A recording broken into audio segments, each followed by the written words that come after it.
What's going on, Dolphins? It is your boy Dillon, and so I know, first of all, I'm making this pretty late. It's already like almost going on 9 o'clock here, so I apologize for making this late. Mondays are going to be my day to make my post-game videos. This is my post-game analysis video for the Browns and the Cleveland Browns versus Miami Dolphins game that was yesterday. Decided that because Monday is kind of like my day off, is my day off, so that's kind of also admittedly also kind of why I'm making this late, because I slept in late and then I kind of just been being lazy today, so I got to it kind of late. I wanted to make sure I rewatched the game and took a bunch of notes and did some in-depth film study there, as much as I could anyway. I mean,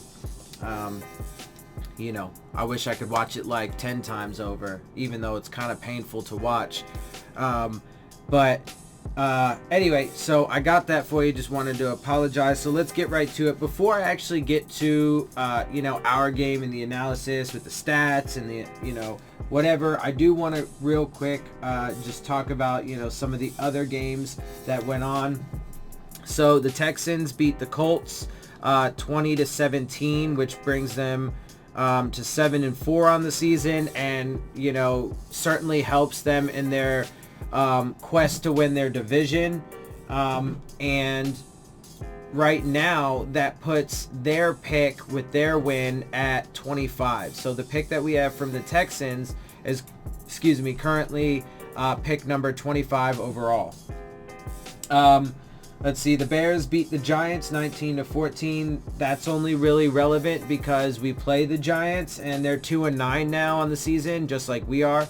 And that's a game that's winnable. So I'm hoping that we can get a W out of that one. That'll obviously drop our, our personal pick in the first round, which we currently pick at number 3 as it stands right now. The Jets are actually picking at number 2. Bengals are currently at number 1. They're obviously, because they've pretty much cemented themselves there at that number 1 pick, being at 0-11. They legitimately could end up going 0-16. I hope for them and their fan base they get a win somewhere. But when we play them, I definitely want to get that W.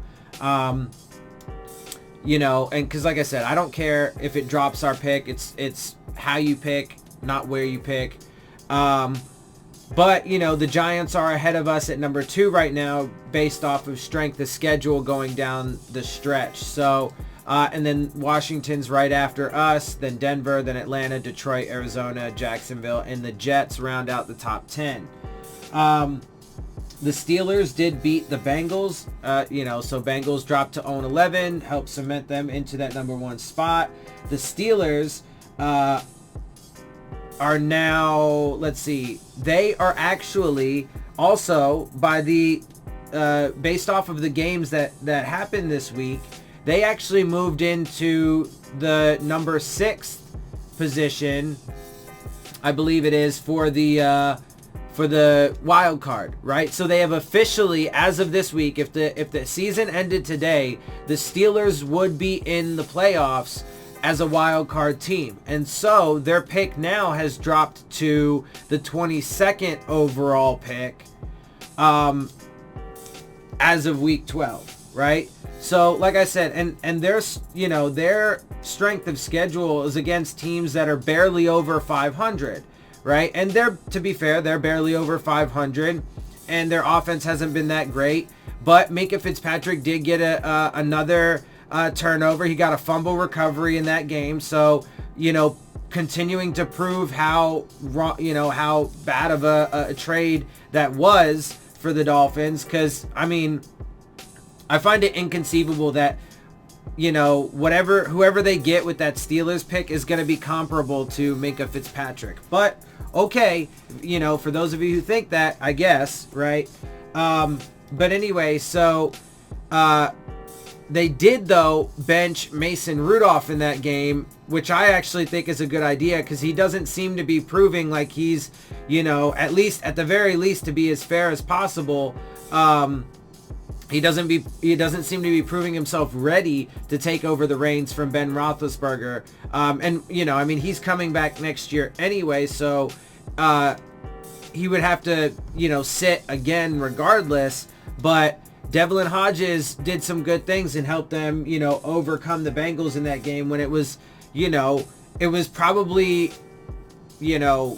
far too competitive in the Bengals' favor, because the Steelers offense has just been, they have been banged up and stuff, to be fair, and whatever. And Mike Pouncey is suspended currently. I think his suspension got reduced to 2 games from 3, but he is still out. The Steelers actually play the Browns again, though, this upcoming week, so that's going to be really interesting to see. 33 players got fined in that whole thing. The teams got fined $250,000 a piece. That's crazy, right? I mean that whole thing was just a mess. So I mean, it's understandable, but Jesus, not to mention the suspensions, and that's honestly, but though that's the thing is and so real quick, in our game, the overall score is a bit misleading. They definitely dominated the game, almost the entirety of it, and which we'll get into when we get in the analysis. But part of that obviously was also because Myles Garrett was out because of his indefinite suspension. Ogunjobi was out because of his suspension, which is not indefinite. It's just for a couple games, I think, but it was, it affected this game. So their pass rush, they still got 4 sacks, but it would have been so much worse for our offensive line. I mean, we still had no run game. Barely. We got 92 yards, but half of that was Ryan Fitzpatrick scrambling for his life. But good on him, right? So anyway, back to what I was saying. So right now our pick from Pittsburgh is at 22. The Bills beat the Broncos 20-3. They're now 8-3. Let's see. The Jets kicked the shit out of the Raiders, and the Raiders were a good team, are a good team, and they were 6-4 going into this game. Dropped them to 6-5, but they destroyed them 34-3. And now the Jets are on a roll, and not only just a roll, but a rather impressive roll with the way that they've been playing the past 3 games. High scoring. That offense is really starting to light some stuff up. And their defense has been, killing it too. Like, you got to give it to him. And so that's why I'm saying, like, Adam Gase inherited all the bullshit, right? But now he's got this team on a nice little tear. So, like I said, I got faith in Adam Gase. But, whatever. I mean, y'all can think what you want, right? The Redskins overcame the Lions 19-16. Put them 2-9. The Tennessee Titans, though, kicked the shit out of the Jacksonville Jaguars 42-20, making it interesting in that division, though, and that's also the Texans division, right? And the Colts division. The Texans just beat the Colts, and the Titans now are 6-5, so they actually could be but they do have a bit of a tough schedule. I mean, their strength of schedule is teams that are 500 combined, or 500 combined. So by strength of schedule, they actually have a better strength of schedule than the Texans. But a slightly worse strength of schedule than the Colts. But that division's interesting. So the Titans actually could make a run for it. I think that the Texans are definitely the more likely team to take that, but Tannehill is leading this team, the Titans, and it's beautiful to watch. My boy killed it in this game. So they won 42-20. Let me go ahead and give you some stats though, just Tannehill stats. Let me go ahead and give you his. He didn't need to throw a lot. He only had 14 attempts, but it didn't matter because he's got a good running game, right? Derrick Henry had 19 attempts, 159 yards, 2 touchdowns, and an 8.4 average. But he contributed to the running game. He had 7 rushes, 40 yards, 2 touchdowns, and a 5.7 average. Right? He commanded the offense. He showed toughness and leadership. And I mean, it was just beautiful to watch. It was also very depressing because he still could be a Miami Dolphin. but it was beautiful to watch. And I'm not one of those fans that just because he's on another team, it was our organization that made that decision. So I fault the organization. I don't fault Tannehill, especially because he's proven that he's a very good quarterback. And anyway, he had 14 completions on 18 attempts, but he was super efficient. 14 out of 18. That's like a 85% completion percentage or something, 90%, something like that. I don't know. I'm terrible at that. I'll look it up in just a second. But he had 259 yards and 2 passing touchdowns. So he alone he was 77. Okay, not quite that high. It was 77.8% completion percentage. Okay. And he's over 70% on the season, 72.1 now. And his 5 starts, he's 4-1, okay, with 1,420 yards. Against the Panthers, he had 331 yards.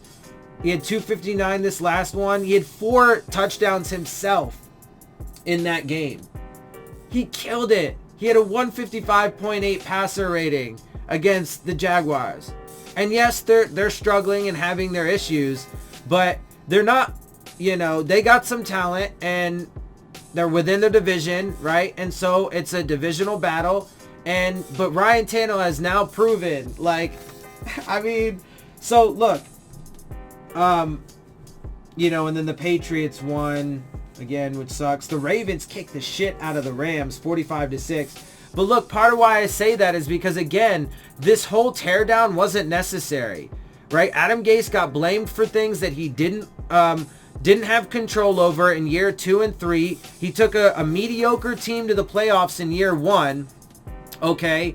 And then when Stephen Ross asked him to tank for a quarterback, he refused. And then because of things that weren't in his control, and because he refused and had the integrity to refuse and the balls to refuse Stephen Ross and say, no, I'm not going to tank, right? And then he even had that press conference where he was like, I don't need to lobby for my job, right? That dude has strength and integrity and leadership, true leadership. And Stephen Ross is a moron for not knowing that and not being able to recognize that. And that's part of why he needs to go. Sign my petition to force Stephen Ross to sell the team. But anyway, so think about it though, man. And now it's still early in Gase's time there with the Jets, but he's now got them 4-7, right? They could still have a 500 season. I don't think that's likely. And I hope that we beat them when we play them. But he's got them on a pretty convincing 3-game stretch now after inheriting all the bullshit that he did, right? Yeah, anyway, I don't need to go through it. The GM getting fired halfway season, blah, blah, blah, blah, blah. But none of that stuff was it. The big name free agent signings, not him. None of that was him. But he's got them on a convincing 3-game stretch. Sam Darnold's playing great. That team's playing great. Okay, the Raiders are a good team. And the team that we had last year, man, there's all these players from other teams that are just balling out. If Adam Gase, and at the end of, when Adam Gase got fired, Albert Wilson had tweeted out. Now, granted, he's not doing a lot right now, but, and he actually unfortunately got injured again in this game. But it is partly injuries, which is unfortunate, but also because, this team just sucks around him. So it's not like he can be the entire offense, right? So, but anyway, so... and even Parker, who is having a decent season and should break 1,000 yards, he's not dominating. He's having some okay games, right? And it'll be the first time in his career, 5 years into it, that he's going to finally break 1,000. But think about it, man. If we had Adam Gase with the team we had last year, we'd still have Laramie Tunsil. They would have kept Jawan James. We could have got Garrett Bradbury in the first round to solidify that offensive line. Then you have your 2 bookends. Then you have your center of the future. You're good. Then all you got to do is figure out the guards. You have a couple veteran guys like Jesse Davis, Josh Sitton. He did retire, but you could have tried to keep him around. And then, find some guys maybe in free agency or definitely, throw a pick or 2 in the draft, right? You could have been good. You could have had Ryan Tannehill. You could have gotten a defensive lineman in round 2 and then Will Grier to groom up under Tannehill in round 3 instead of wasting, your 2nd round pick this year and a 5th round pick from 2020 on the obviously failed Josh Rosen experiment, right? And then you could have had Kenyon Drake, who's balling out for the Cardinals and holding it down as the starting running back for them. You could add Frank Gore, who is now 3rd all-time in the NFL, who just passed Barry Sanders, who playing with the Bills, right? You could have had him. That would have been good running behind a good offensive line with a good quarterback. Then you could have had Kenny Stills, Albert Wilson, Jakeem Grant, who unfortunately also got hurt in this game. You could have still had Parker, right?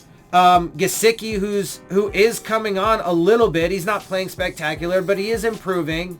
But that was also a Gase pick, and his development started there. Also, real quick, the commentators mentioned that with tight ends in the NFL, you have to prove to your team that you can block. And once you do that, then you can start getting involved more in the actual offense and get your opportunities there, right? And that was the one thing that he struggled with. But the Adam Gase regime developed him, got him better at his blocking, started using him a little bit more as he developed. But then now, and some credit to this coaching staff, but now they get to use him more in the pass game because he has proven a little bit to be better at the blocking and more effective, right? He still has some work to do for sure, but that's part of it, and also because we're losing weapons and stuff like that as well. But with him, they could have had Kiko Alonso, man. They could have had Minka Fitzpatrick, right? They could have had Vincent Taylor could still be here. Like they could have had a team, man, that was capable of competing. None of this was necessary. Anyway, so that's part of the reason why I talk about that stuff too. All right, so now that that's done, let's actually get to this game for us. Let's start off with the injury report. Linebacker Raekwon McMillan will be back in the lineup when the Dolphins face the Cleveland Browns on Sunday. He was back in the lineup. It unfortunately didn't really matter much. Our run game still sucked. Both sides of the ball, which, unfortunately I was right about. I mean, it doesn't, having him back didn't, really matter, right? Because even though, like I said before, he's been one of our best run defenders for sure, but the rest of the team has been designed so bad, and now with all the injuries and so on and so forth, it really didn't matter, unfortunately. McMillan, who missed the game against the Buffalo Bills this past weekend because of a knee injury, did not get a game status designation on the final injury report of the week. That means he'll be available. The Dolphins actually will have almost all of their players on the 53-man roster available against Cleveland because only 2 received game status designations on Friday. That is also in part because a couple guys, Rashad Jones, Bobby McCain, and Gary Jennings, were all put on IR. Cornerback Ken Webster, who has missed the past 3 games with an ankle injury, was listed as doubtful and did not play. Defensive end Taco Charlton, who missed the game against Buffalo last Sunday because of an elbow injury, was listed as questionable. He did play, but didn't do anything. They were the only 2 players limited in practice Friday. Cornerback Eric Rowe was removed from the injury report altogether Friday, while the other 8 players who were listed were full practice participants and didn't get game status designations. That's still a lot of players that have injuries, and some important ones, in fact. Tackle Julian Davenport, linebacker Sam McGraven, quarterback Ryan Fitzpatrick, wide receiver Jakeem Grant, running back Patrick Laird, McMillan, linebacker Andrew Van Ginkel, and wide receiver Albert Wilson. Cleveland ruled out 2 players Friday, including former Dolphins defensive end Olivier Vernon. He will miss his 3rd consecutive game because of a knee injury. Also ruled out was defensive back Eric Murray with a knee. And yeah, so they were missing some substantial players there on their defensive line, which I really think this game should have been more one-sided. I don't think we should have scored as much. But, we did have that in our favor. Their pass rush wasn't quite as deadly. And, of course, these players are definitely showing continued, heart. But there was still more stuff that was just numbingly frustrating from this coaching staff. We'll get to that in a minute. Let me finish this. Linebacker Joe Schobert, who had 2 interceptions in Cleveland's 21-7 victory against Pittsburgh in its last game, was listed as questionable with a groin injury. He did play and, in fact, had 2 interceptions in this game. Finally, tight end David Njoku will miss the game despite being eligible to play after being designated to return Wednesday. Browns coach Freddie Kitchens said Friday that Njoku would not be moved on the active roster this week, which was true. Real quick, the inactives for this game are as follows. So we had Ken Webster, as we know, cornerback Xavier Crawford, so Ken Webster obviously had an injury, but Xavier Crawford, he wasn't on the injury report, and our secondary is massively depleted, so there could be an argument for, trying to have as many defensive backs as possible available, but okay. Tackle Isaiah Prince, center guard Keaton Sutherland, tight end Clive Walford, and linebacker Trent Harris. Now, initially I didn't really think much of like the inactives and stuff like that, but there was a comment that was made by the commentary about how in this game we had coming into this game, we had 4 receivers and 2 tight ends available, but 5 running backs. Okay. Now, why? Why would you do that? The run game has been absolutely atrocious. You refuse to go away from Kalen Ballage. The second guy you bring in, your pick from this year, Myles Gaskin, hasn't done anything. And the best guy that does do stuff, Patrick Laird, you refuse to use him until it's too late. But why do you have 5 running backs and only 4 receivers? Because then we lose 2 of them, Jakeem Grant and Albert Wilson in this game. And then we only had 2 active tight ends, Smythe and Gesicki, and Clive Walford was not active. He was one of the inactives. So why? Especially when our run game is garbage, and if you want to try and win games, you do want to try and run. But when you do, you should stop using Ballage and use Laird, which you won't do. But then when you do pass, but you should also, you should lean on your pass because that's what's been the most effective. Okay? You should, unfortunately, you normally want to start with the run and then have the run open up the pass game. But unfortunately, you can't do that, which has been proven. So it's kind of needs to be the opposite. So why would you do that? Why would you have one of your only 3 tight ends inactive, and then why would you, but instead, and especially, and then have 5 running backs when you actually could use cornerback help, the Xavier Crawford, and the tight end help for the pass game? Like, it just doesn't make sense, right? So, but it's just added evidence, right? And again, so you guys can decide what you want. I mean, maybe it's just, they're bad at the job. Maybe you don't blame them at all. There's a lot of fans apparently that still really feel comfortable with the direction this team's going in. Okay, but it's just more evidence to me that shows that they are continuing to make decisions that put this team in difficult position to, I mean, they mentioned in this game we're dangerously close to having one of the worst running backs in Kalen Ballage and one of the worst ground game averages in NFL history. And I mean, we lost a couple more weapons in this game. I don't know how much more juice like Ryan Fitzpatrick and this offense is going to be able to muster going forward. I'm not sure if we're going to be able to win any games. I hope so. This defense is obviously regressing. We gave up 41 points. So, I mean, we're still not totally out of the woods yet. I mean, thankfully we're not going to go 0-16 or 1-15, but we could very well go 2-14 and then still set some NFL worst records, which is not, I mean, that's not cool either, right? I mean, we can barely skate on some things, but I still don't want to be like, I mean, it's almost inevitable in some categories at this point. I mean, we're definitely going to, poke into the top 5 worst teams in some categories. So anyway, it is what it is. Anyway, let's actually get into this analysis though. So Good Lord. All right, let me run through the numbers, and then I will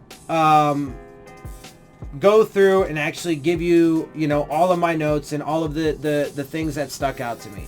I've already talked about a little bit of it, but we'll go through it. So, after this game, the Dolphins are now 2-9, which with that, I saw, some reports, tweets, something. I saw, a couple sources were saying, that now we are officially eliminated from the playoffs, mathematically eliminated from the playoffs.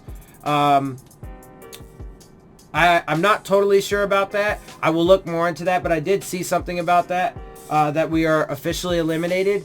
So if that's the case, I mean, obviously that sucks, but I mean, I guess with everything that happened, I never really expected us to make it to the playoffs. So, it's not really surprising, but with that 9th loss, we are now also guaranteed to have a losing season. So this regime's first season guaranteed to not make it to the playoffs, guaranteed to have a losing season overall, at least 9 losses, and still could potentially set some NFL worsts. So, still just absolutely a terrible season. We still got a few games, so let's see if we can, bandage it a little bit. But my guess is, especially with the way that we're continuing to get hurt, I don't know, man. Anyway, so real quick, the 4 things for me. Can we win? How competitive are we? Bright spots and injuries. We lost the game. We were barely sniffing any level of competition at any point in the game. I mean, we did score 24 points at the end of it, which, we'll get into a little bit more as I go through the analysis, but, there wasn't really much there. And we, more injuries occurred, so we kind of lost that battle. I mean, we were already pretty injured. Jakeem Grant ended up carted off with an ankle injury. Brian and Albert Wilson got injured, and Brian Flores said that it's still up in the air whether or not they'll play for the rest of the season. So we might, we could very possibly be without, Grant and Wilson for the last few games. Gesicki had a little scare, although he did seem to be fine. Ken Crawley got hurt, another guy in the secondary. So, I mean, they're just dropping like flies at this point. And, again, though, this organization, from Stephen Ross to the front office to the coaching staff, have culpability there. They are responsible in part, not fully, but there is a significant percentage of, responsibility that goes to them because of how they made this team. Again, when you design a team to be such that they don't have the talent and leadership and production, blah, blah, blah, that they are essentially, an expansion team or a college team playing at the pro levels.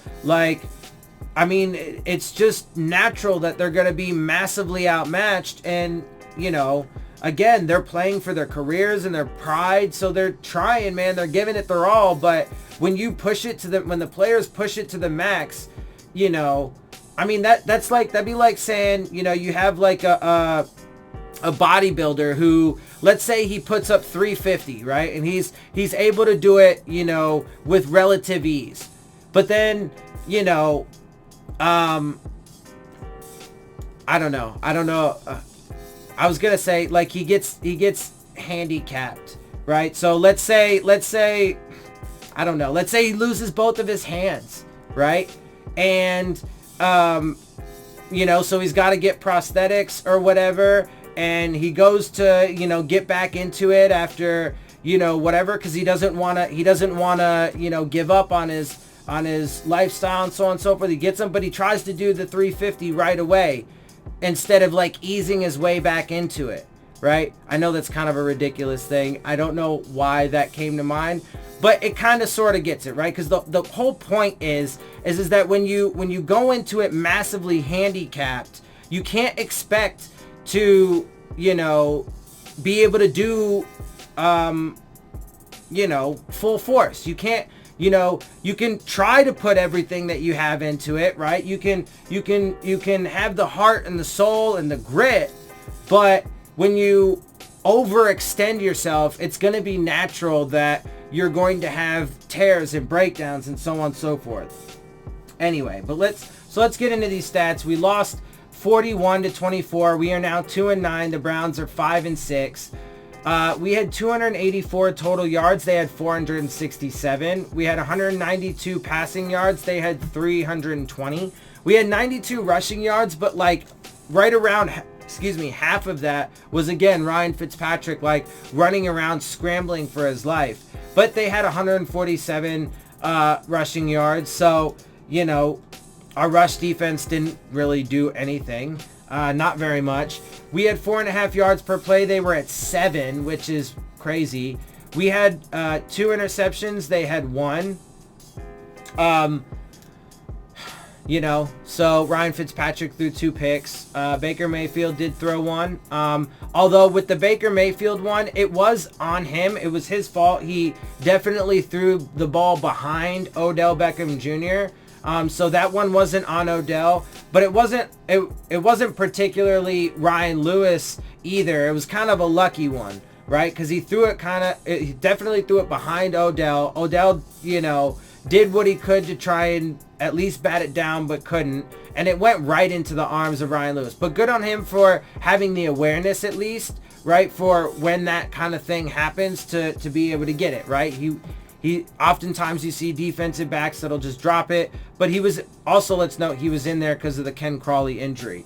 But anyway, so good on him. There was that one, but obviously they won the turnover battle. We were 42% on third down, not terrible if that was consistent, but it's obviously not been consistent. That would actually be, decent if it was consistent. If we were consistently in the 40s, then that might be something. They were 50%. We had the ball for 23-54. They had the ball for 36 minutes and 6 seconds. We had 7 penalties and they had 8. And that's another thing. The past couple games definitely have had more penalties. And in fact, we've started seeing, tackling become more of an issue. Communication breakdowns are becoming, more frequent. And so why is that, right?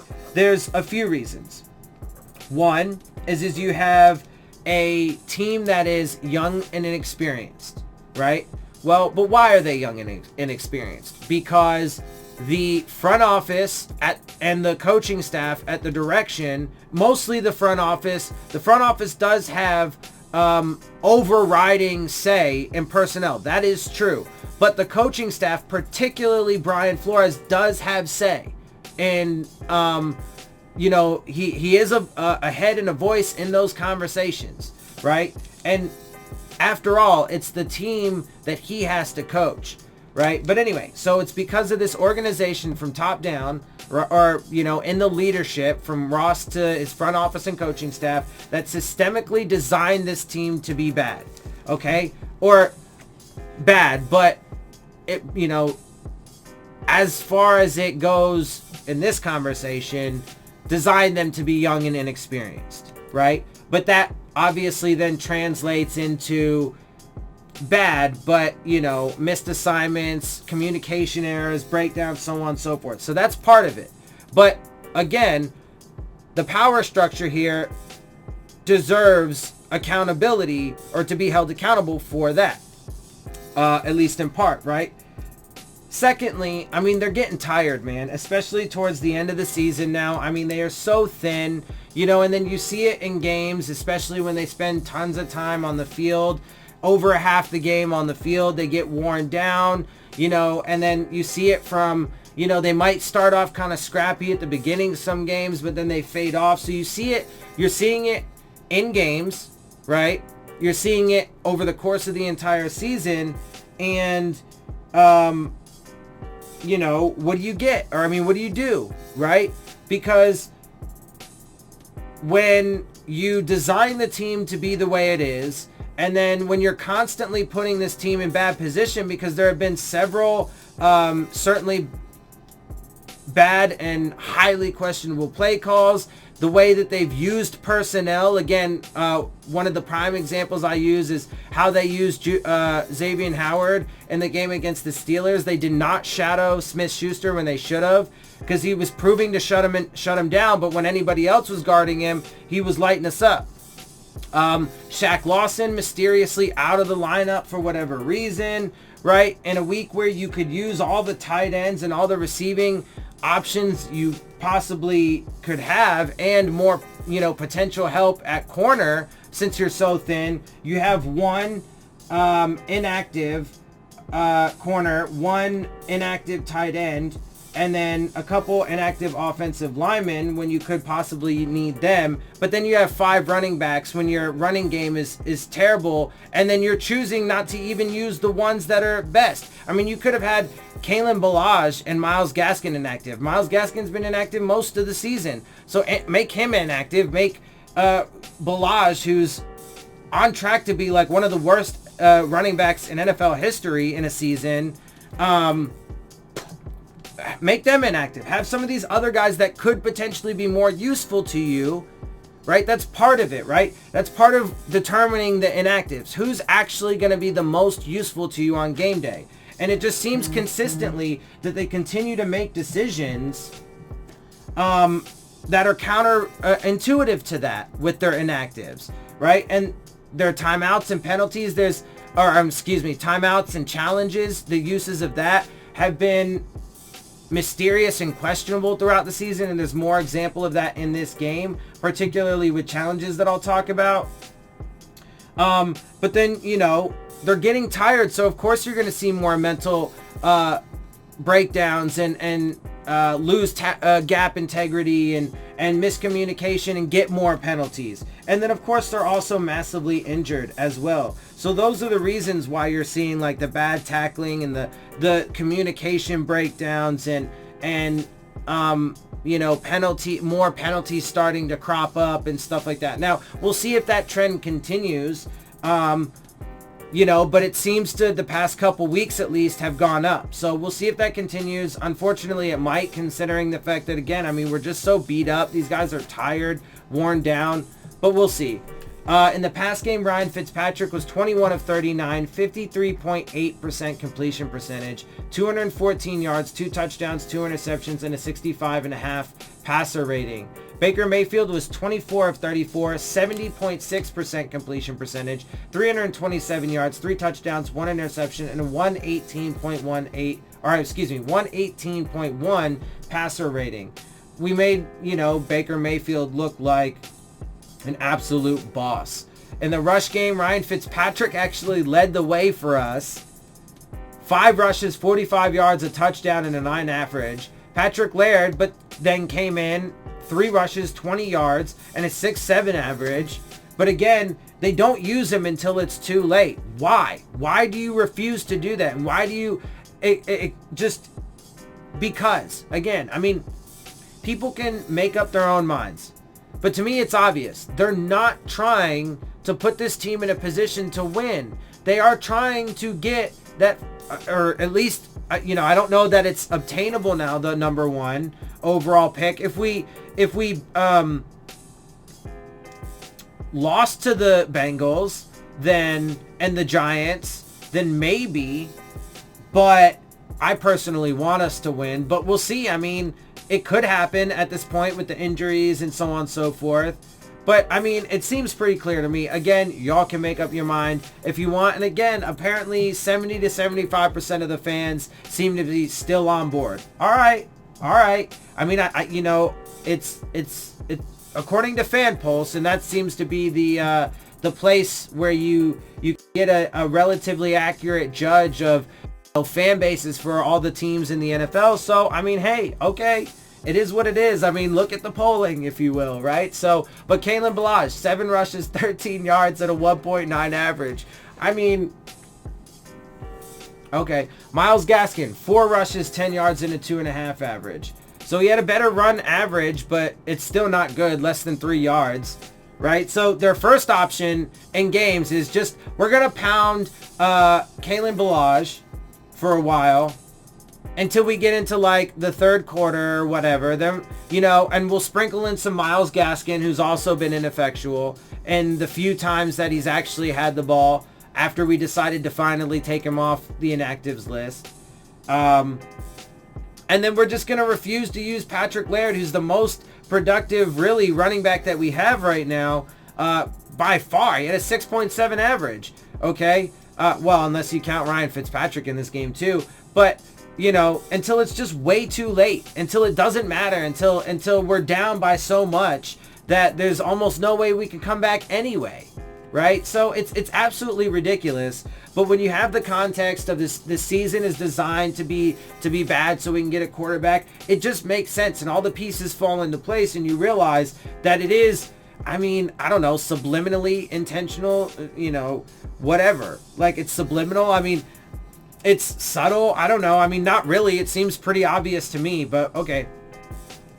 Nick Chubb led the way for them. 21 rushes, 106 yards, 1 touchdown, and a 5 average. Kareem Hunt added 8 rushes, 37 yards, 1 score, and a 4.6 average. Devontae Parker led the way for us. 6 out of 11 for 91 yards, and he is one of the few bright spots. I gotta say, he is, you know, he did have a good game, and he is looking to have a 1,000-yard season. But again, full context, it took him 5 years. Most of his development came in the Adam Gase seasons, most of them, right? Although he got picked the year before Adam Gase got here, so he wasn't a pick from either of those regimes. But he got most of his development then, and his biggest issue was just being healthy. When he was on the field with Adam Gase, he proved and showed his flashes, but he couldn't stay healthy. So this coaching staff doesn't get credit for him finally being healthy. If anything, Devontae Parker gets credit for him finally being healthy, right? But it took him fucking 5 years. And again, it's not like he's consistently dominating games. In fact, he hasn't even dominated a single game. Even last game, he finally had a career high in yardage at 135. Great, but he didn't have any touchdowns. So, you know, and it's not like he was just making crazy one-handed spectacular catches everywhere. It's not like he had like 20, you know, receptions, right? But also he did have a lot, and he had 11 targets in this game. Or I'm sorry, it's not like he had like 20 targets is what I meant to say, not receptions, but 20 targets or even 20 receptions. Shit. But he has been getting a lot of targets, you know, in the 10s, right? 10, 11, 12, whatever, 13, 14. But that's also in part because our run game is non-existent. We're having to feed the pass game, and we're starting to get injuries now at like wide receiver and stuff. So there is that. Just full context. You know, not to take away from the fact that he is on pace to have a 1,000-yard season. And again, credit to him for finally being healthy. But it's not overly spectacular. So, I mean, and it's year 5. So it's not like in the game, the commentary was like, oh, he's finally living up to his, or he's living up to his first round status this year. I mean, not really. It's a little, you know, that's really not it's year 5. Anyway, you guys get the idea, right? He still needs to prove, a lot more. He needs to be more consistent. He needs to dominate more frequently. Now, again, but also to be fair to him, the team around him, it wasn't built to be good. So anyway, it is what it is. He is a bright spot though, and I do consider him to be one of the bright spots overall for the team and in this game. Also, I thought Fitzpatrick was a bright spot. He did show energy, and he does show fight, man. And I do like him as a guy. I think he's, you know, a decent quarterback, but he's just really about average. And that's what he's proving with his stat lines and his play. But he does have that heart, and he does, you know, help this you know, downtrodden roster to you know, have a little bit of fight. So I respect him, and I do like him. And I thought he was definitely, you know, I mean, he got a rushing touchdown in this, 2 passing touchdowns. He did have the 2 interceptions, but it is what it is. Also, a couple other bright spots are, you know, Jerome Baker's playing well, Devon Godshaw's playing well, but full context, those are Gase picks, and mostly developed so far to this point under Gase. Also, let's note that people are saying ridiculous shit like Christian Wilkins is outplaying Davon Godchaux, which is not even close to true. But they're saying it anyway. Okay, why? Like, are you, I don't know. To me, it's like needlessly trying to, anyway. I was going to say help Brian Flores and improve his image, but it's like, people, let's just be realistic about it, right? Like, those were Gase picks. They started there, and, Baker and Godchaux did good things for this team under Gase. Okay? So, like, anyway, but it's ridiculous that people will, like, pick and choose and so on. Anyway, let's continue on. Allen Hurns had 4 out of 7 for 42 yards and a touchdown. I mean, his touchdown came in garbage time. It didn't really matter at that point. But it was, it's some stat padding, so cool, good for him and everything. Albert Wilson, 6 of 7 for 33 yards. Mike Gesicki, 3 of 7, 28 and a score. Mike Gesicki did get his first touchdown as a pro, which was cool. That was really nice to see. I do like Mike Gesicki. Also, real quick, I wanted to mention, because they mentioned this in the commentary too, that we've used 69 different players on this team this year on the field.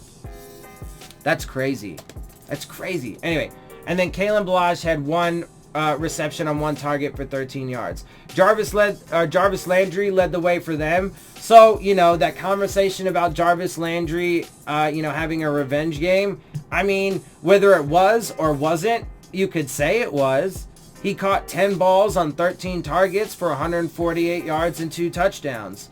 Odell Beckham was 6 for 8, 84 yards and a score. Nick Chubb, 3 of 4, 58 yards. And Demetrius Harris, 2 of 2 for 20 yards. Ryan Fitzpatrick had a fumble, but it didn't lose it. Kareem Hunt and Baker Mayfield both had fumbles, but didn't lose them. Davon Godchaux led the way for us with 4 solo tackles, 3 assisted, and a half sack. John Jenkins, 4 solo tackles, 3 assisted. Jerome Baker, 4 solo tackles, 3 assisted. Stephen Parker, 4 solo, 3 assisted. Christian Wilkins, 4 solo, 2 assisted. Ryan Lewis, 4 solo tackles, 1 interception for 3 yards and 3 passes defense. Vince Beagle, 3 solo tackles, 2 assisted. Nick Needham, 3 solo, 1 assisted. Jamal Wiltz, 3 solo, 1 tackle for loss. Charles Harris, 1 solo, 2 assisted and a half sack. And Raekwon McMillan, 1 solo tackle and 1 tackle for loss. So McMillan didn't even really do much at all stat-wise. Charles Harris has a half sack. It's cool. But obviously our defense didn't really do much there. I mean, they scored 41 points. We didn't really get any kind of pressure. So, it is what it is. They're obviously massively injured, blah, blah, blah. We know what it is, unfortunately. So, this is what we got to live with. So Demarius Randall led the way for them. 5 solo tackles, 1 assisted. Chad Thomas, 5 solo tackles, 2 tackles for loss. Sheldon Richardson, 4 solo tackles, 1 assisted, 2 sacks, 1 tackle for loss, a forced fumble, and a pass defense. TJ Carey, 4 solo tackles, 1 sack, 1 tackle for loss. Joe Schobert, 3 solo tackles, 2 assisted, 2 interceptions for 4 yards, and 4 passes defense. Denzel Ward, 3 solo tackles, 1 tackle for loss, and a pass defense. Brian Cox, 3 solo tackles, 1 tackle for loss. Let's see, Mac Wilson, 3 solo tackles. Justin Burrows, 1 solo, 1 assisted with 2 passes defense. Greedy Williams, 1 solo, 1 assisted, and a pass defense. Let's see, and then Porter Gustin, 1 solo, 1 sack, 1 tackle for loss. In the kicking game, Jason Sanders was 1 for 1 on his field goals, his only field goal for 36 yards, and 3 for 3 on his extra points. Austin Seibert was 2 for 3 on his field goals with a long of 45 for 5 on his extra points. Matt Hawk had 4 punts with a 44.5 average, none inside the 20 with a long of 53. Jamie Gillen had 1 punt, 37 of 37 yards. And then kickoff return, Marcus Sherrills had 3 returns for 19 average or 19 average with a long of 21. Jakeem Grant had 1 return of 25 yards. Tavier Thomas for them had 1 of 17, and Steven Carlson had 1 of 3. And punt returns, Marcus Charles had 1 return, but no yards. So that sucks. So no average or anything like that, no longs. He just had 1 and got tackled immediately. Dontrell Hilliard had 2 with an average of 5 and long of 6. And De'Ernst Johnson had 1 return, but didn't get anywhere with it. Also, real quick, let me just say, so defensively, the Browns had a forced fumble, 2 interceptions, 9 passes defensed, 4 sacks, and 7 tackles for loss. And that's without Olivier Vernon, Ogunjobi, and Garrett. So they still had a pretty damn good day. Like I said, they probably weren't going to have the type of day that they had the previous week, but they still had a pretty, overall dominant day, pretty much across the board. All right, so, let's just run through my notes here. The Browns offense, moved on us well, early and often, pretty much all day. The offense was, again, pretty much terrible the entire day. They continued to just feed Balaj, use Patrick Laird way too late, So, like I said, you guys can decide for yourself. Whatever. The second Browns drive stalled out due to penalties and a bad snap that sent them, way back. That was obviously inconsequential. There was a fake punt in this game. So, look, at this point, again, you got to figure out the times to be smart being aggressive. Look, to be fair and credit to, the coaching staff or whatever, to be fair to the coaching staff, it's one of the only things that actually has, sparked us and worked well for us is, onside kicks. We've recovered a few of them. 2 of them got, recovered but called back by penalties. We've had some fake punt and, fake special team stuff that's worked for us. But at this point, people are kind of keying in on it. So, and it definitely didn't fail. So, at the very least, that's just another, aggressive attempt by, Brian Flores and this coaching staff that failed. Was it bad to do it? No, not necessarily. Although I would say that the play was rather unconvincing. Patrick Laird just lined up like it wasn't even like the who is it? The kicker is usually the holder for or no. It was a punt. I'm sorry. So it was a fake punt. So, they lined up like almost in the I formation, and Patrick Laird took a direct snap and then just ran with it. So it wasn't like it was super obvious. And the Browns just, handled it easily. So, it is what it is. The idea to go for a fake punt in and of itself is not necessarily bad, but how obvious it was, and especially at this point when teams realize that's one of the only things that you can do, maybe just try and focus your areas in other ways. And then obviously it gave them really good field position, on the following drive after that, right? So it just, I don't know, whatever. Like I said, at the very least, it's on the pile of failed aggressiveness that was shown by, this coaching staff. Let's note though that Ryan Fitzpatrick turned 37 yesterday during the game, and he did hit 200 touchdowns on his career. It took him 15 years to get there, just like it's taking, Devontae Parker 5 years to finally, hopefully hit 1,000 yards. Hopefully he doesn't somehow get injured before then and, not make it there. That would be massively disappointing. But, cool. Good for him. So that's an accomplishment. I think he's now the 44th person to, get to 200. Okay. It's not that impressive. 44 people down the line, but okay. It's still a milestone. Also, Balaj and the Wildcat. That has also overwhelmingly been a failure. Like I said, there were a couple times last week, at the goal line, that I thought it was good and useful. I don't know, maybe he needs more, practice at it, but it hasn't been particularly effective. It usually kind of sucks. There was one that they did in this game where he like went to throw it and then pulled it down and decided to run and only got like 4 or 5 yards. But Devontae Parker was wide open. Like the commentary was like, it was smart for him to pull it down and run for it. But Devontae Parker was wide open, just a little bit off to his left, and he looked over there for like a brief second. Devontae Parker could have easily got the first down and possibly even a big play. And it, like, he was only like 5 or 6 yards away, so it wouldn't have even been a tough throw. I mean, he's not a quarterback, to be fair to Ballage, but, you know, at the same time, part of what makes that effective is that you're supposed to fear that the running back could throw it, right? So, anyway.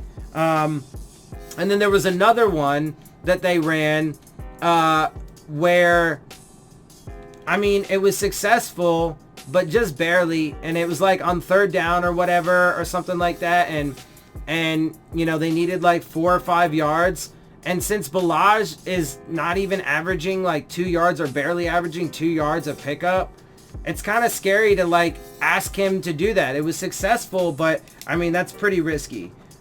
So, you know, take those decisions for what you will. Again, I mean, the insistence on using Ballage,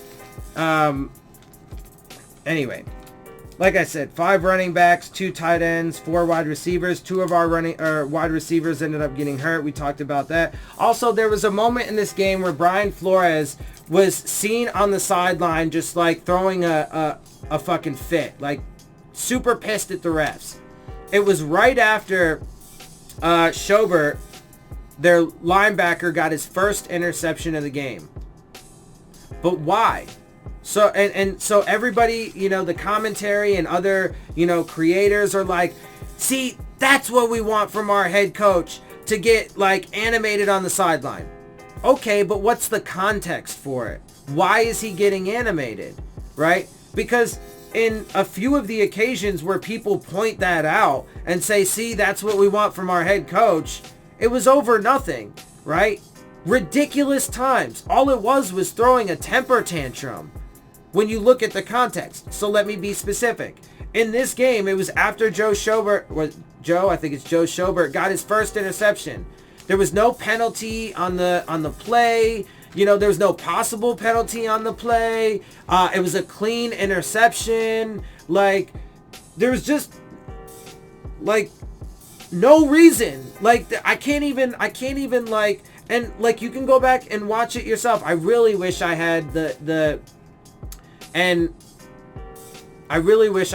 software that I could record videos so I could put clips in this stuff and, you know, show you guys as I'm talking, you know, put the clip in there so you can see it, so you can see for yourself what I'm saying. But if you can go back and watch it at all, if you've got Game Pass or what have you, I'm sure there's probably a clip on YouTube you could find if you Google it.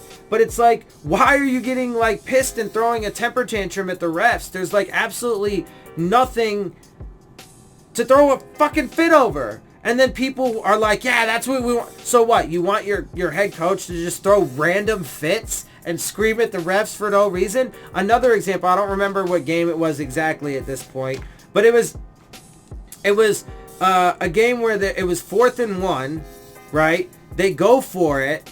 It was like a design rollout for Ryan Fitzpatrick. He rolls out, doesn't get the 4th down, or doesn't get the conversion rather. He's short. On the replay, clearly short. Like, it's indisputable. The ball was short of the line to gain when his knee was down. Like, you can slow it down and freeze frame it when his knee was down, because they do that. And he challenges it, so, you know, obviously a waste of that, whatever. And he gets it wrong. He fails at the challenge. So a misuse of challenges, right? And then he gets super pissed. But why? It was clearly down and you fucked up for challenging it. Why are you pissed? Like, why are you screaming at the refs? You're throwing a temper tantrum for nothing. Anyway, so let's continue on. So it's absolutely ridiculous. Also, the commentary during the game, they had mentioned how like one of the guys, I guess, talked to Brian Flores, and Brian Flores had mentioned how it's disrespectful to tank. And then one of the commentators was like, how do you prepare 53 guys during the week? I'm paraphrasing a little bit. How do you prepare 53 guys during the week and then tell them to tank on game day? You know, and he mentioned how, you know, Brian Flores said it's disrespectful and the guys are really working hard and so on and so forth. Look, nobody said, and why would this even be the implication? But nobody said that Brian Flores literally tells his guys, hey, go out there and suck on Sundays. Who said that? Who said that? No, what determines that this is a tank is, number one, the owner dictated to the people that he hired, his power structure, to tank the season. That's the number one thing. Then his front office, with the input, at the very least, with the input of his head coach and coaching staff, decided to completely demolish the roster. Systemically design this team to be low talent, low proven production, low leadership, all of that stuff, and be as bad as possible. Those are the things that signify a tank. And then when you add in all of the other details, the terrible usage of timeouts and challenges, which I got more, you know, evidence of. The terrible usage of personnel, both in, you know, how you're using them, like on the field in your schemes, as well as not shadowing Smith-Schuster with Howard, mysteriously having Shaq Calhoun out of the lineup. Blah, blah, blah. Having 5 running backs on the roster when almost none of them can do anything and your run game is atrocious. And you also simultaneously to even refuse to use the one that does anything for you. And then you could use, you know, but you choose to have other players inactive, like a tight end and a cornerback who you actually, or maybe some offensive linemen who you actually could use potentially in this game. Right? To, you know, the bad play calling, the 3rd and 20. Like, to me, it was brazen and obvious. But people just give them unnecessary benefit of the doubt. Anyway. Also, they mentioned how Flores had apparently said something along the lines of that he knew there'd be transactions and stuff like that going into this season, but not to this extent. Okay, dude, first of all, when your owner, the guy who just hired you, says we're going to tank this season, okay, good on you to figure out that there's going to be transactions, but what the fuck do you think that means? And also, you agreed to it. And furthermore, you also had the ability, I mean, let's remember, Adam Gase, first and foremost, had the integrity to say no off the rip, right off the bat. But then, as it's going down, right, because there were apparently, you know, there were reports that apparently this organization really wanted to keep Minkah Fitzpatrick and really wanted to keep Laramie Tunsil and even told him that they weren't going to trade him.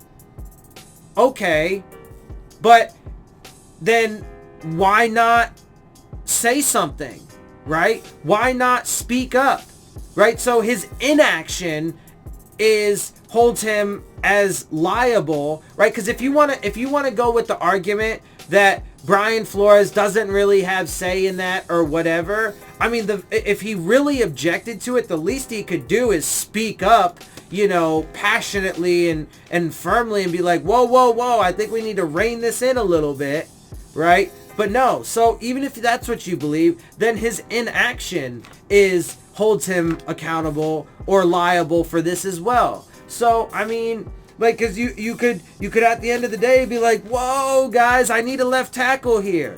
Whoa, guys. But again, also, too, it's on him and his coaching staff for grossly misusing Minkah Fitzpatrick. So, there's that as well.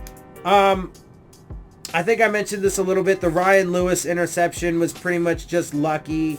You know, it was you know, like I said, it was behind Odell Beckham. It was off target from by Baker Mayfield, and it went like pretty much right into the gut of Ryan Lewis. Good for him to obviously be, you know, in decent coverage. He didn't have spectacular coverage, but it was decent. I mean, he probably would have made the tackle if Odell would have gotten the catch. But also credit to him for having the awareness to realize it hit him in the gut and actually catch it.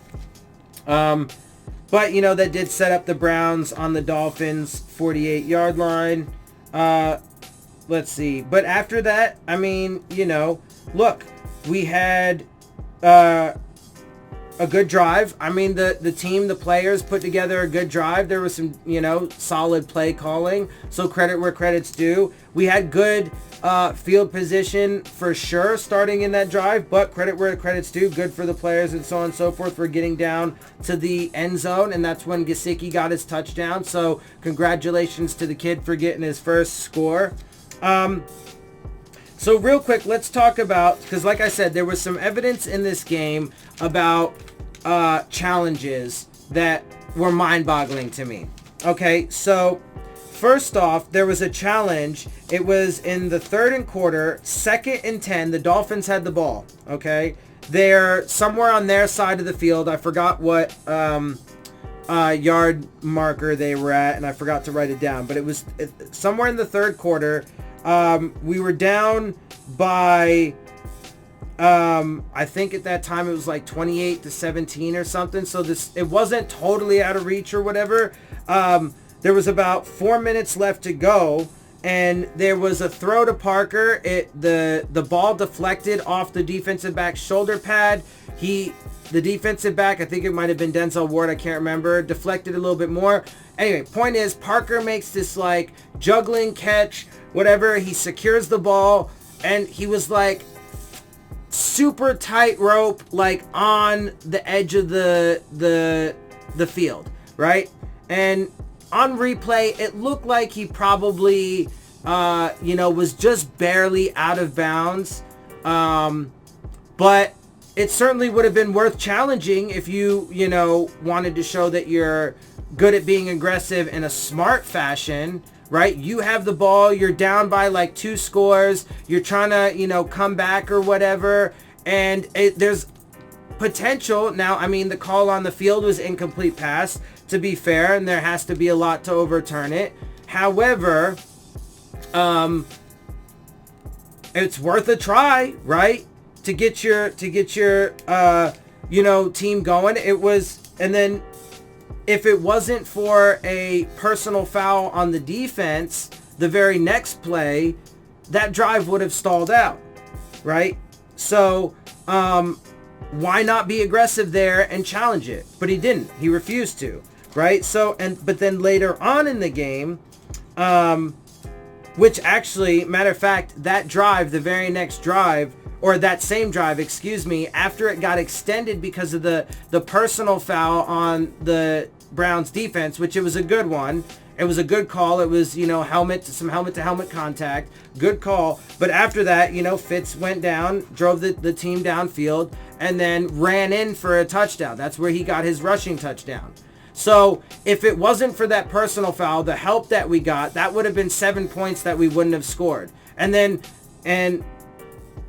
also, 7 of our points came in like the last 2 minutes of the game, garbage time, it didn't matter. So 14 points wouldn't really have even been on the board or mattered at all, right? When you look at it like that, if it wasn't for the fact that, they had that penalty that saved us on that drive. But there, he could have challenged it and maybe it would have gotten overturned, and maybe, so... But even if it didn't, that would have been, my point is that would have been a good time to show some aggressiveness. But then later on in the game, it was in the fourth quarter with 4 minutes and 34 seconds left to go in the game. Okay, 2nd and 6. And now look, I mean, is it inconsequential at the end of the day? Because they were, it was so late in the game and they were already leading by so much and so on and so forth. Yes, but... Fourth quarter, late in the game, 4:34 left to go, 2nd and 6, right? The Browns have the ball. They're marching downfield, okay? And there was a, let's see. Oh, no, I'm sorry. I was reading a different play. Fourth quarter, 7:52 left in the game. Excuse me. 2nd and 9, right? The Browns are moving. There was... It was a pass to Jarvis Landry. He clearly catches the ball. He clearly is inbounds. The ruling on the field is a completed pass. When you look at it, there was a little bit of hand fighting between Jarvis Landry and the defensive back, but nothing that would indicate any kind of holding or pass interference. Jarvis Landry clearly wasn't restricted. He made the fucking catch and still managed to be inbounds, even though it was a tightrope catch. And it was kind of a, you know, a bit of an acrobatic catch. I mean, he did his Jarvis Landry thing, right? So anyway, point is, it was clear and obvious, and he challenged it. For what? And then we end up, you know, it failed. It didn't work. We lose the challenge. We lose the timeout. Now, again, inconsequential, sure. But, again, if you look at this dude's use of timeouts and challenges and, you know, the way he uses personnel and who he decides to have inactive and you know, to the play calling, at best, excuse me, the best case scenario is that him and his coaching staff are just bad at their job and don't know what the fuck they're doing. Or, with the rest of the context, knowing what we know, it could very well, and I think it is, intentional to put this team in position to fail. Okay, now again, you could argue back that it didn't matter. Okay, but then again, he's just not very good at his job. Anyway, real quick, there was a play late in the game, the play I was just about to talk about, the one that was in the fourth quarter with 4 minutes and 34 seconds left to go in the game, 2nd and 6, okay? The Dolphins had the ball, or no, excuse me, the Browns had the ball. They're down, I believe they were in the red zone, okay? They were on, because they were on the Dolphins' 17-yard line, okay? Baker Mayfield threw a pass to Demetrius Harris, I think it was. And there was a collision, right? Defenders went to go make the tackle. The ball ends up deflecting out, and Baker Mayfield intercepts the pass and runs it back like 50 yards or something like that before he got tackled, right? And there was a flag on the play. It was a personal foul, right, on Stephen Parker. And it was for leading with the helmet when initiating contact, right? Or leading with helmet to initiate contact. Now, I don't actually necessarily agree with this rule, right? I think it's, at the very least, I think it's too, it's not written right, you know, and it's too hard to interpret and so on and so forth. It's too hard for the refs to really make, you know, snap decisions on the field. So I don't really agree with the rule. But as the rule is set, it definitely was a penalty, and Stephen Parker did lead with his head. Now, he didn't really make too much contact either. He made a little bit of contact with a little bit of his head and his shoulder to the head and neck area of the receiver. But by the rule, it was a penalty, right? But then, like, Dudley Do-Wrong in his video, was like, he was saying that it was a bullshit call and his reasoning was that the refs were anticipating it. Like, what does that even fucking mean? Because to me, what that means is they're doing their job. Because anticipating penalties is part of what they do. That's what they're trained to do. They're supposed to be on the lookout for penalties. That's what anticipating it is, right? That's not to say that they had already made up their mind that there was going to be a penalty on the play. And that would be kind of a ridiculous thing to say. Unless maybe you're talking about it happening in a Patriots game when it favors the Patriots, because then you might have a bit of an argument. But, so you're mad and you're saying that it's a bad call because the referee was doing his job? And either way, whether he was anticipating it or not, is it actually a penalty? And again, I disagree with the penalty on some, at least on some level. But by the way that the rule is written, I mean, it is. So, like, what exactly are you anyway? I mean, it's ridiculous. But yeah, so I mean, it was a messy game. It was disappointing. The players certainly played hard. There were definitely a couple bright spots. I mean, at the end of the day, for me, like I said, did we win? No. How competitive were we? Well, like I said, I think the score and how many points we scored were a little bit misleading. And I don't really think it was really that competitive almost at all throughout the entire game. So we kind of lost there. Injuries.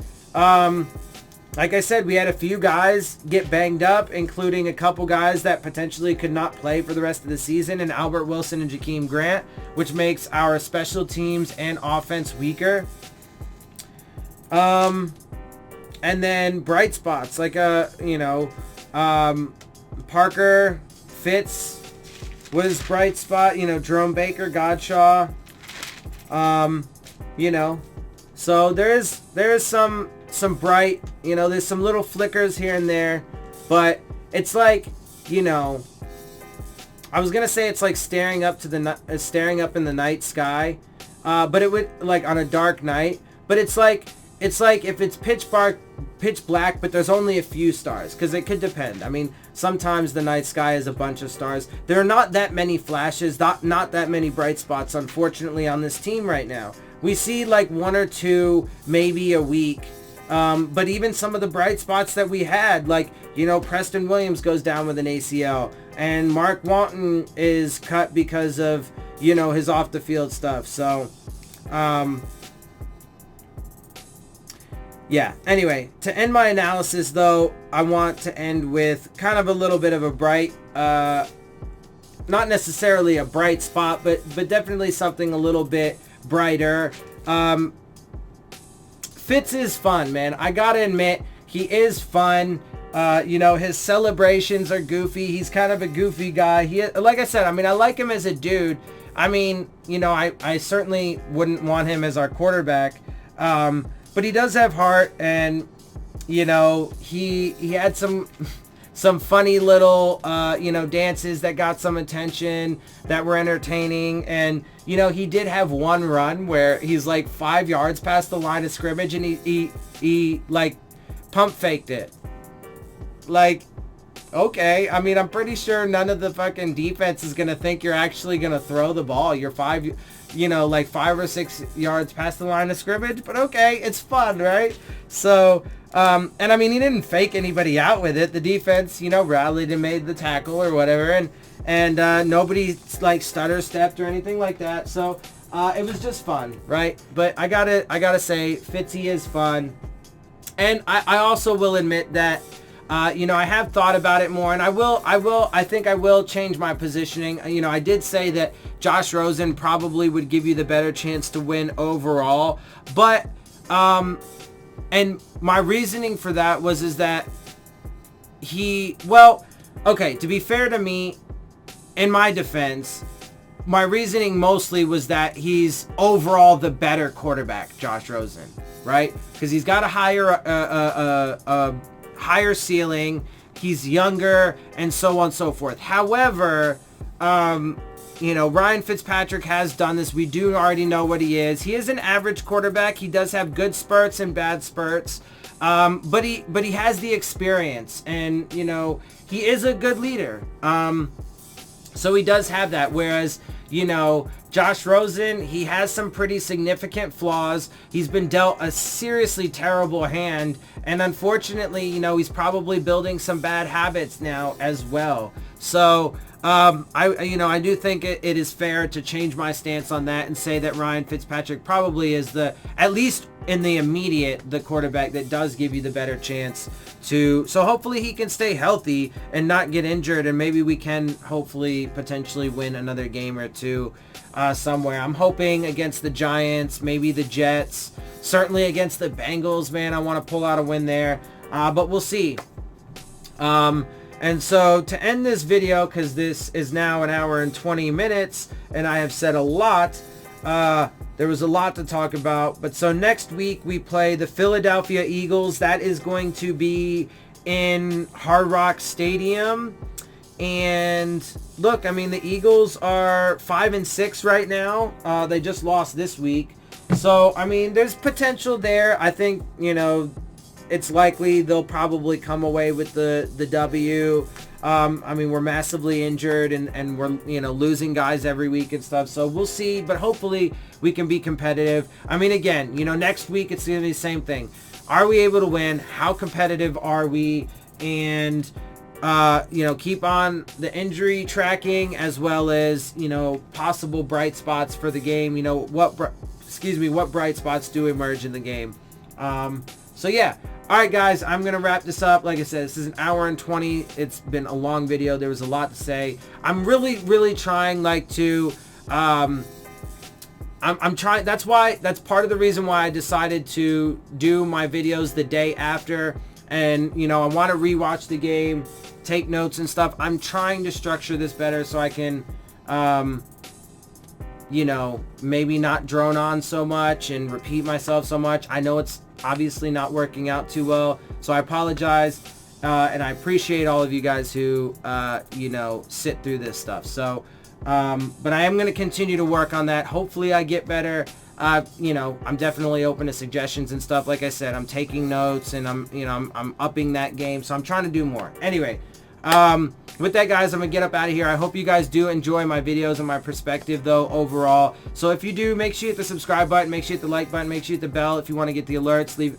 Make sure you share my channel and my videos with your friends and family. Leave your questions, comments, and concerns down in the comment section. And of course, as always, make sure you follow me on Twitter at Dillon Tartaro. And with that, I am out. I'll see y'all soon. Fins up.